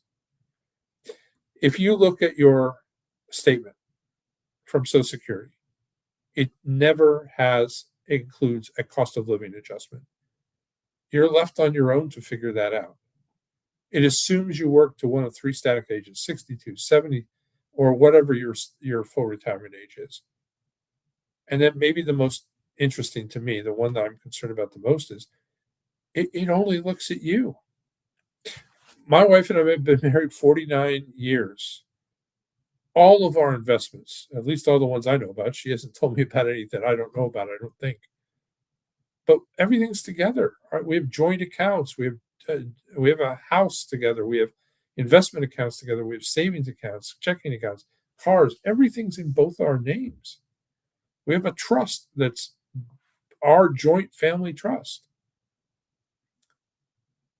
But Social Security looks at her and me like we don't know each other and leaves it up to me to try and figure out how they work together. And it will not offer advice. Social Security is not allowed to. AARP says whether you're close to retiring or just turning 50, you should check your Social Security earnings record each year to make sure it doesn't contain errors. It's also important to be aware that some of those errors have statutes of limitations of how long it is before you can fix it. Okay, every time I do one of these workshops, I offer the same thing. I'm going to do it tonight. I offer a complimentary personal Social Security and tax analysis. So the whole kit and caboodle. I'm going to give you that option. I'm going to go through. I'm going to do a couple things. I'm going to tell you what's included. I'm going to tell you who will do it and what about them, and then I'm going to tell you why we do this and why it's worked so well for us. Okay, first things first. Break even.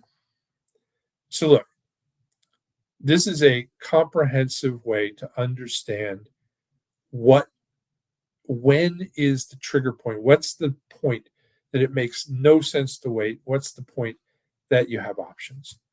We'll meet that out for you in detail. It will give it to you in absolute no uncertain terms. Okay. It's easy to use. It's simple to implement. It's going to be point and click for you. We'll do the work. We'll look at alternatives and shortfalls. So, what if I don't, Dave, I don't like this? What if we did it this year or that year, or we changed it up and did this way? Can you show me that? No problem. What if I have a shortfall? What if, what if I just don't have enough, Dave? What are my options? What can I do to fix that problem? We'll walk you through it in detail. What about retirement income cash flow and tax analysis? Can you save me money in tax? That's what this is about. Because we are under the hard, strong belief that you need that money and it belongs in your pocket, not Uncle Sam's. Don't misunderstand me. Never gonna, not talking about cheating, talking about not paying something that you don't have to pay.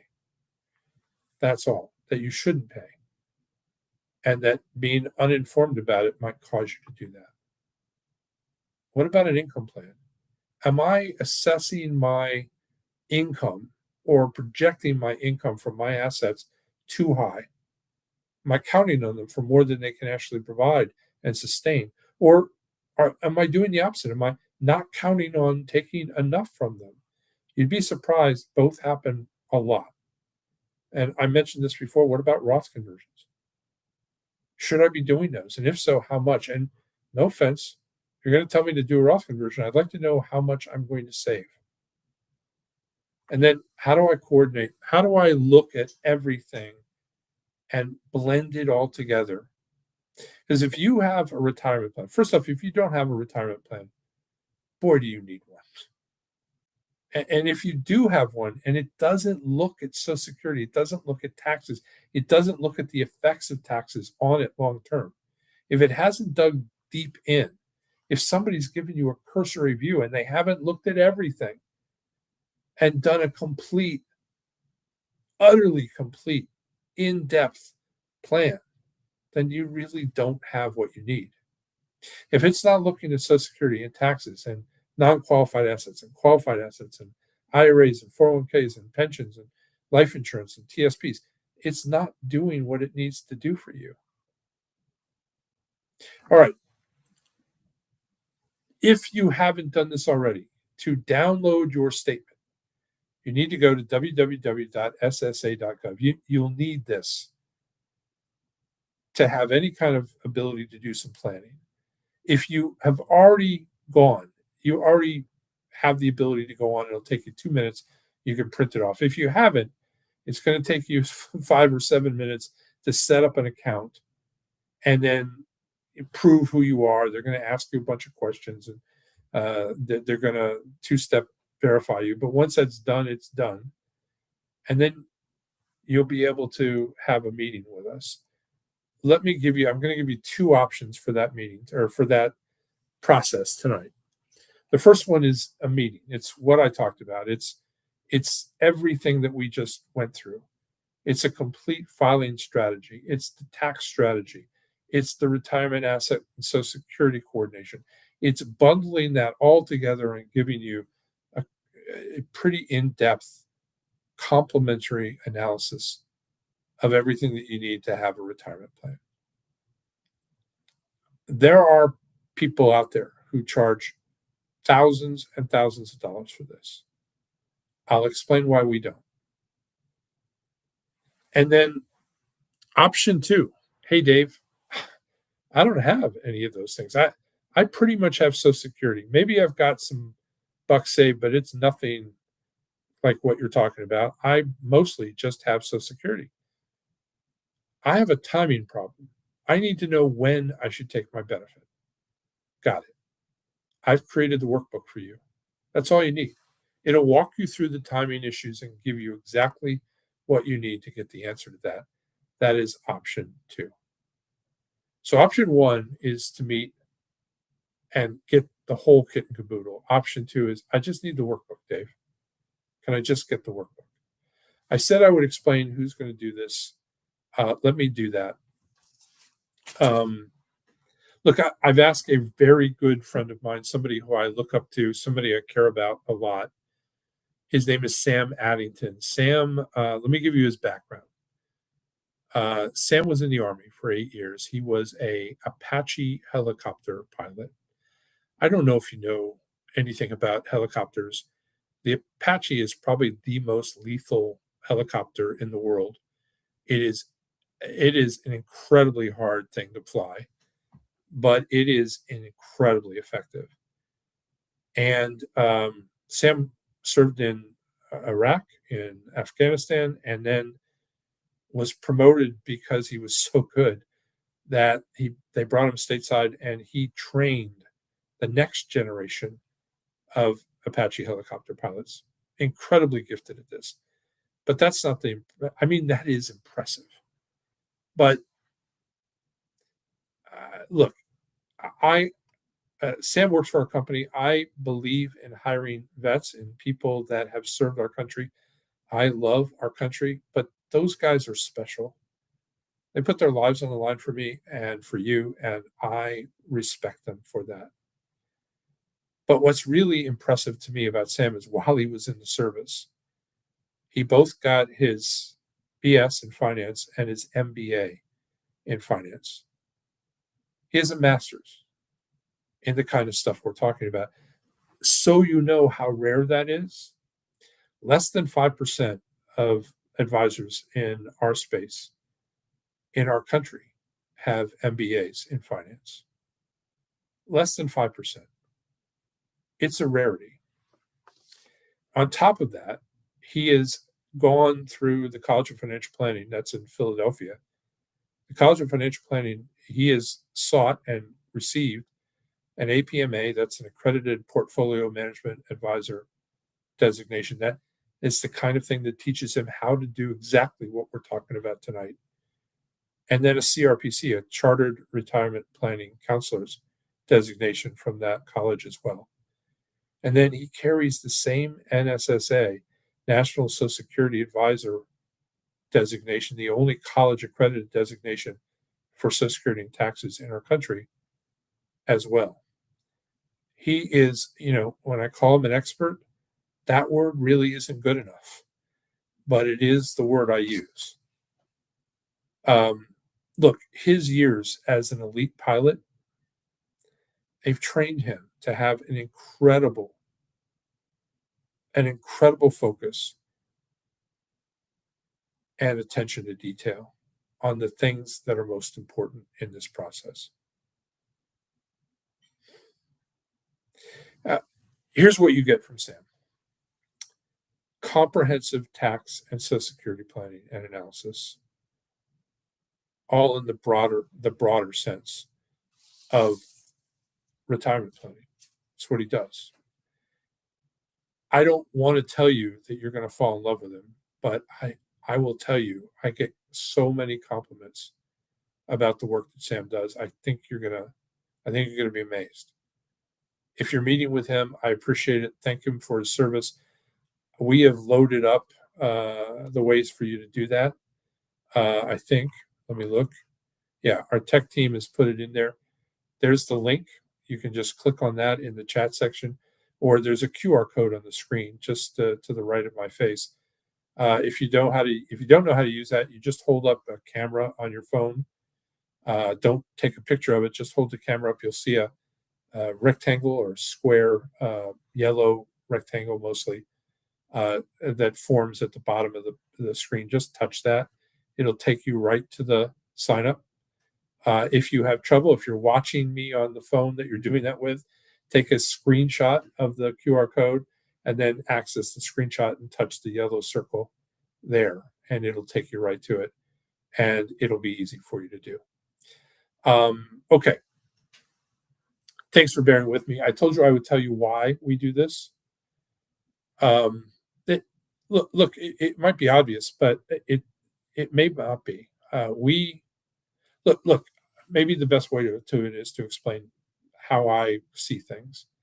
I'm a huge Costco fan. Now, we have people from all over the country I see tonight, so maybe it's BJ's Wholesale or it's Sam's Club or it's something else. I don't know what it is in your area, but it's Costco for me. And for me, Costco's on the complete other side of town. So we have to drive a little ways to get there. And I push my wife to go, we shop together on Saturdays. Now, it's a day off for me, so it's easy for that to happen. But more importantly, I love to go because when you walk in on Saturdays, at every corner of the store, somebody's cooking, frying, microwaving something that I've never tried. And I like to try stuff before I buy it. My wife and I even have a little bit of a system. She doesn't look at what the product is. She looks at me. And if I get a big smile on my face when I taste it, she says, okay, we'll take one. And if I nudge her, that means two, unless I really nudge her, and that means three. But that's how we figure out. I like to try stuff before I buy it. That's what this is. I know the quality of the work that Sam does, the in depth nature of it, how complete and thorough he is, the focus and the detail orientation that he has, his ability as a trained pilot to listen for what's out of the ordinary and hear it and pick up stuff that you might not even have known that you've told him, but it gets him to a question that's critical to your success. I know that if you see that and you recognize it, there's a really good chance you might go, hey, we need to talk more. That's it. I'm offering you something incredibly valuable that you're going to walk away with that is incredibly valuable to you, but it also helps us. It gives us a chance to show you who we are. I believe you're going to benefit from that. That's it. There was this guy I loved. I used to be a movie buff. I'm not really anymore. The last 5 years, I can't find a movie I really like anymore. If something seems to have changed, I don't know really what that is. But back in the '70s, there was this movie called The Paper Trace. Some of you, I'm sure, have watched it. It was a movie about law students at Harvard, and they had this guy, John Hausman, that was a professor. He played Professor Kingsley, who was this tough contract law professor, and everybody dreaded his class, but they also loved the fact that they learned so much. Well, in the '80s, his career was over, but he started doing commercials, and he had this line in this deep, thick English accent. He would say, "We get business the old-fashioned way. We earn it." That's what this is. We believe that if we can earn your business, we can show you how good we are, then there's a chance you'll want more. That's it. I've built my entire company, every bit of it, doing exactly this. And it hasn't worked badly. It's worked incredibly well. That's it. All right. I have asked my tech team to start loading uh, the questions, and we'll start right now. Here we go. This is from Gloria. I fell under the teacher rule where we were not going to get Social Security. However, now that the law passed that we can get it after retiring, I filed Social Security at 62 because it was not a lot. I took it. Okay. What if Gloria? If it was reduced, well, it depends on when you filed. If you filed uh, after the law changed, or after that, well, you would have filed after the law change. But if you filed before the Social Security Fairness Act happened last January, you absolutely should have gotten a bump. And you might want to go back and revisit that with them. It's definitely worth it if you haven't already gotten one. Great point. Thanks so much for that comment. All right, next question. All right, I was told by Social Security office, oh, this is a further question. Told by Social Security office I have to wait until he reaches retirement age. I'm older than him by 3 years. So you are taking your own benefit.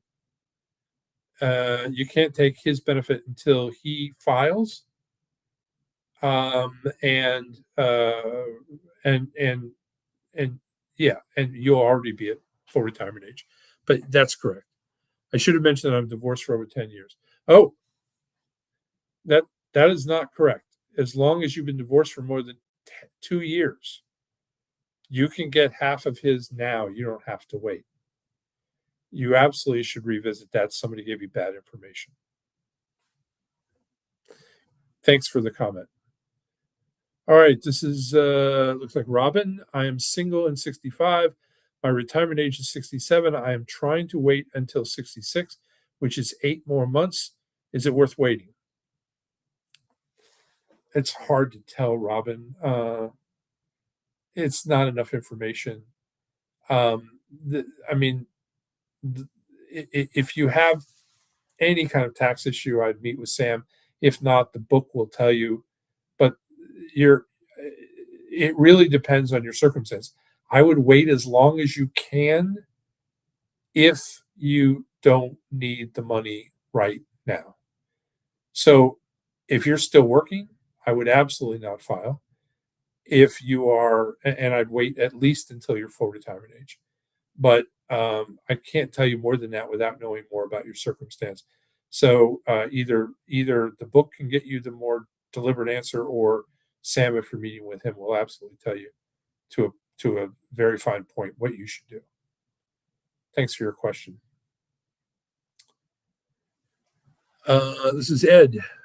I waited to take my benefit at 70. My wife's full retirement is at age is 67. Should she take it at full retirement age and maximize our benefit, or should she wait until 70? I was the higher earner. And that depends. If half of yours is more than her total benefit, take it at her full retirement age is absolutely the answer. If she's taking her own benefit, delaying till 70 is going to get her a bigger benefit. So that question is going to be, is half of your benefit more than her total benefit at full retirement age? That will tell you whether she should take it now or take it then, or wait until 70. Thanks for the question. All right. Tanya, so hubby took his benefit at 67 in 2025. I'm 64, working to get my benefit up until FRA. I will collect at FRA. Hubby took his benefit at 67. I'm 64. I'm working to get my benefit up until, yeah, that totally makes sense. Yeah, that makes total sense, Tanya. All right, this is Robin again. So if you take out less than 25,000 from your IRA, is that counted as provisional income? Every nickel you take out of your IRA is counted as provisional income. It's only taxes your Social Security if you have more than 25,000 total. But that includes every other form of income, including half of your Social Security payment.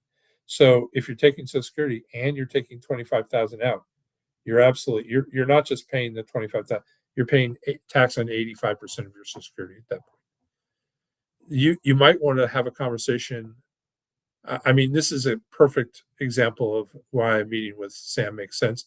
You might want to have a conversation about doing some tax planning around maybe doing some conversions so you're not paying tax for the rest of your life on your IRAs. Or not on your IRAs, but on Social Security because of your IRAs. All right, Robin. So in the last example, are you saying that the optimal age is 70 for Social Security?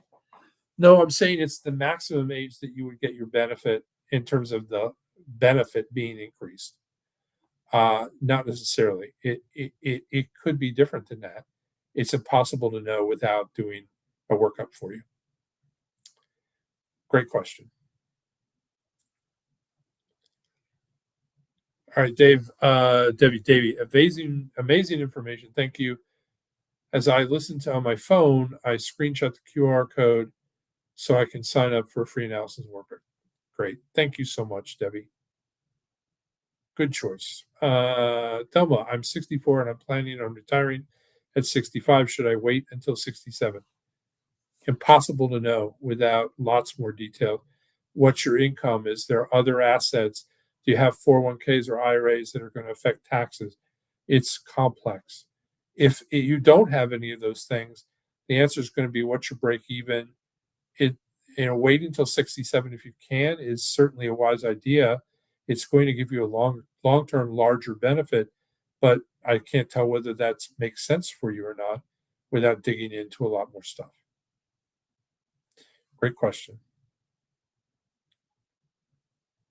Debbie again. I'm single and working and turning 69. Is 70 the best age to take Social Security? It's the age where you're going to get the largest payout, not necessarily the best age. It could be any time between 62 and 70, depending on your circumstances. But most often, I would say you're going to get a bigger benefit long term. And if you're going to live past about 79, the break even is probably in the interest of waiting until 70. That's the answer. If that's the only thing you're looking at. Okay. Next question.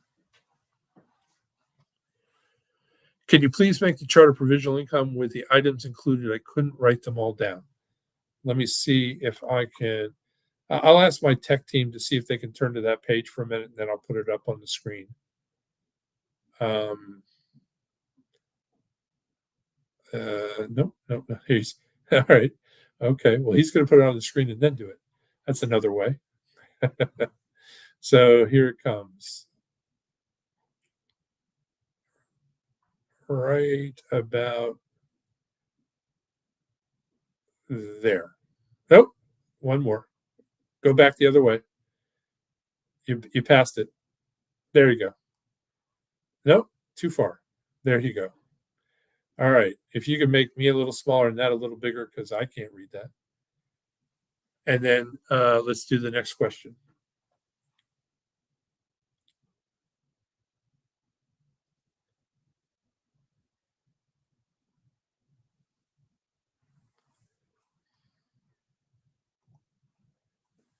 Okay, Thelma, should I take out money from my TSP before I take Social Security? Yeah, that's definitely the question. And to do that, you need that's why I would recommend highly, Thelma, have a meeting with Sam. He'll work that out in detail for you. Tax planning is critical, and you don't want to. TSPs can be tricky, but you absolutely want to have a plan for that before you start taking Social Security. The question is, how much should I take? When should I take it? What should I do with it? Should I create a Roth account with it? That's the question. So you're going to pay tax on it anyway if you're taking it out. Should I put that in a Roth? Those are really important questions that you need answered. Sam can help you with that.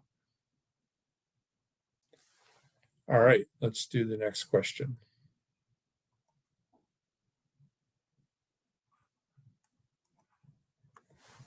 This is Robert. I just turned 63 in February, and my wife is 62, and we recently became total debt free. Congratulations! And with about 100,000 in savings, is now a good time to retire.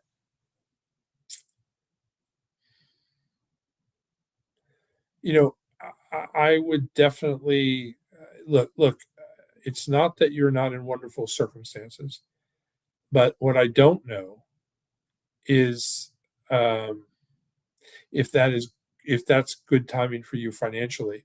I don't know if your Social Security is more than enough to cover all your debts, all your not debts, but your ongoing assets. I don't know if the tech team knows that they're doing that while it's on screen, but they are. um, so it's a hard question. I will tell you that $100,000 isn't what $100,000 used to be. And at 62, if you're not working, I don't know what I don't know what you would do.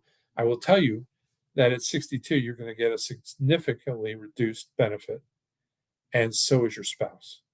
So I would tell you, I would seriously consider waiting. But I can't tell you when without doing some serious looks at it.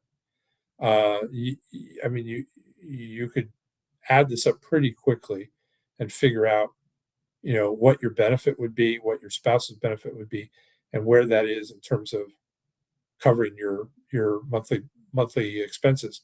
Here's what you can't do: is figure out what will happen in 10 years with inflation, and will Social Security catch up? Social Security doesn't keep up with inflation long term. It's usually about a point less. So over the years, that adds up, and that could make a big difference. So I'm cautious about doing that as early as you're doing it. And Robert, I don't know, are you working? That's the first question and maybe the most important one. And what's your income and what will it be? And if you waited until full retirement age or even later, how much could you, debt free might be the very best time for you to do some other savings.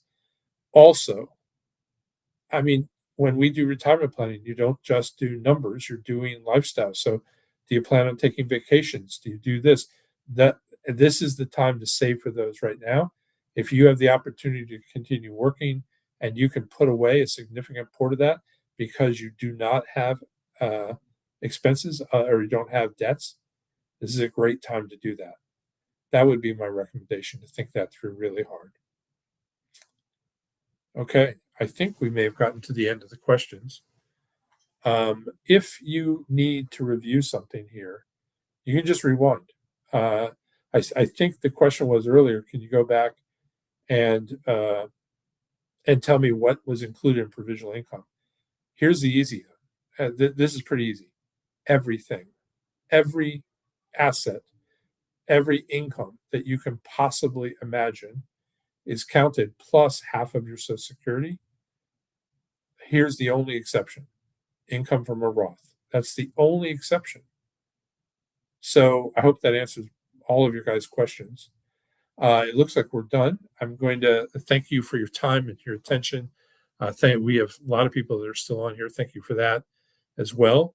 I will bid you a good night. May you all have good planning. May you all have a safe and wonderful retirement.